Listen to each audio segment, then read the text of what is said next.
Terima kasih Anda masih bersama kami. Bagi Anda yang baru saja bergabung, kami hadirkan kembali 3 berita utama hari ini.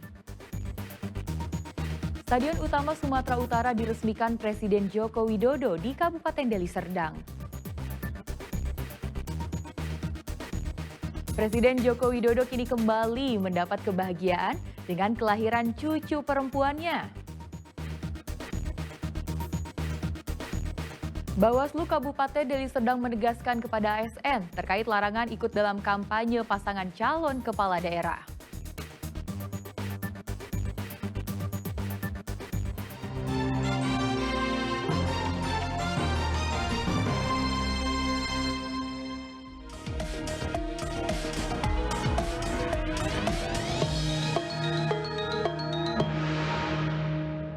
Guna mewujudkan pemilu yang bersih dan adil, Bawaslu Kabupaten Deli Serdang menegaskan bahwa ASN sama sekali tidak boleh ikut dalam kampanye pasangan calon.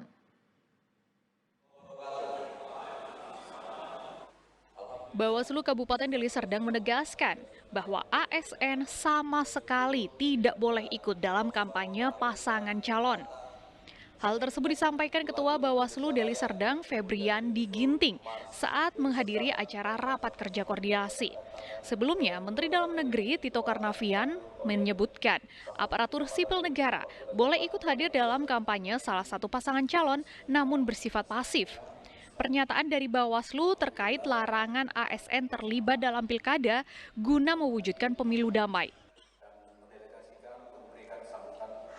Nah, ini kita juga kan mengartikan bahasa pasif ini kan juga masih simpang siur juga nantinya di lapangan. Ada dengan hadirnya pihak aparatur sipil negara itu bisa menimbulkan pemahaman dari publik atas keikutsertaan dia mendukung salah satu pihak. Kalau dia bersikapnya netral dan adil, ya hadir dalam semua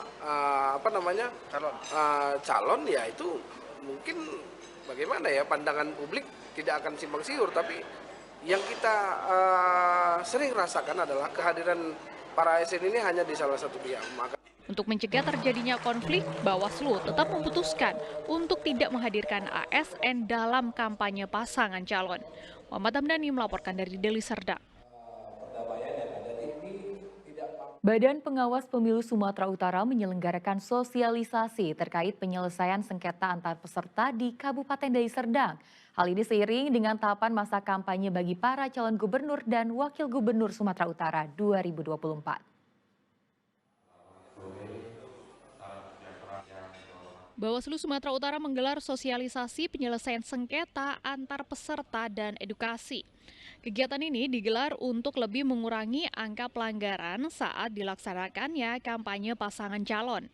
Kegiatan ini diikuti pengurus partai politik, akademisi, organisasi masyarakat, pemuda, lembaga pemantau pemilu, dan advokat. Kegiatan ini digelar di salah satu hotel di Deli Serdang. Sengketa antar peserta ini biasanya terjadi saat kampanye. Masalah sengketa biasanya timbul akibat beberapa hal seperti akibat kesalahpahaman atau perbedaan penafsiran terhadap aturan kampanye, sehingga kesalahpahaman di lapangan dan berpotensi terjadinya konflik.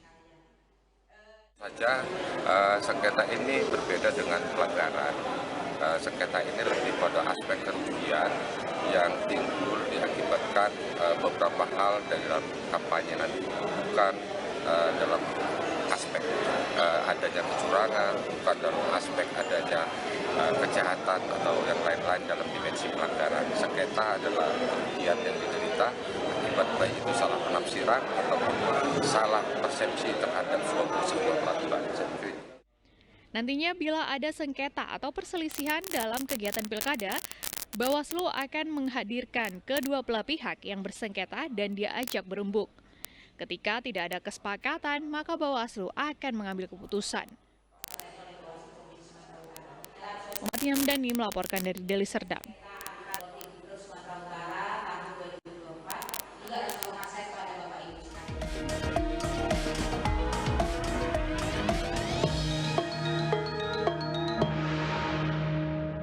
Polisi menangkap 6 pelaku begal yang terjadi dalam 2 bulan terakhir di beberapa daerah di Kota Medan. Ke-6 pelaku pembegalan ditangkap di lokasi berbeda. Polisi meringkus 6 orang pelaku begal di berbagai daerah di kota Medan. Petugas juga menyita sejumlah barang bukti yang didapat dari tangan pelaku saat dilakukan penangkapan selama 2 bulan terakhir. Dari 6 orang pelaku yang sudah ditetapkan sebagai tersangka, 5 orang tersangka terpaksa dihadiahi timah panas karena berusaha melawan petugas dan melarikan diri saat dilakukan penangkapan. Keenam pelaku pembegalan ditangkap polisi di lokasi berbeda-beda. Penangkapan para pelaku didapat setelah hasil interogasi polisi pada pelaku yang ditangkap terlebih dahulu, yaitu Ahmad Fauzan. Dari keterangannya, polisi menelusuri para pelaku lain. Kita bisa melakukan pengungkapan terhadap beberapa kasus dan mereka lebih banyak residivis yang pernah melakukan di berbagai tempat, mulai dari Binjai, Asahan, Medan sendiri. Lalu ada satu yang kemarin rekan-rekan tanyakan, yaitu yang di Medan area, yang berhasil kabur dengan upaya mematahkan borgol ketika dilakukan penangkapan. Ini adalah salah satu resiko penangkapan terhadap pelaku masih sangat minim kalau dibilang mereka kabur. Di mana? Hingga saat ini petugas kepolisian masih melakukan pengejaran terhadap pelaku begal lainnya yang diketahui melarikan diri di kawasan luar kota Medan. Muhammad Hamdani melaporkan dari Medan. Kepolisian Resort Langkat memusnahkan 21 kg lebih sabu-sabu dari hasil tangkapan akhir bulan Juli hingga bulan Agustus 2024. Pemusnahan ini dilakukan dengan cara direbus di dalam air deterjen.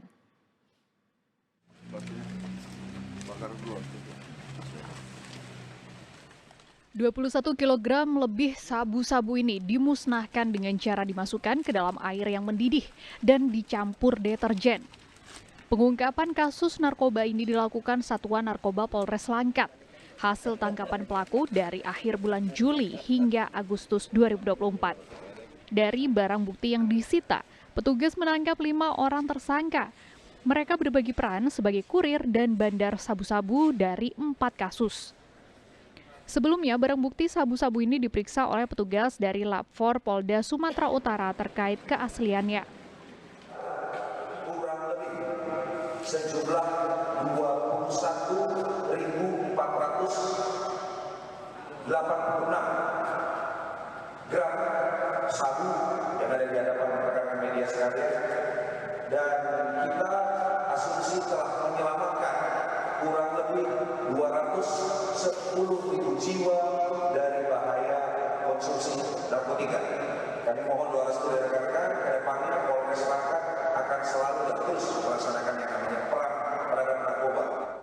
Para tersangka dijerat dengan pasal narkotika dengan ancaman hukuman mati atau hukuman seumur hidup.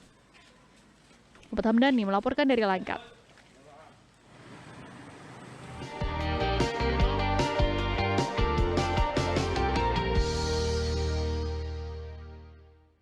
Dan laporan tersebut mengakhiri berita Medan hari ini. Saya Tia Anissa, berterima kasih atas perhatian dan kebersamaan Anda.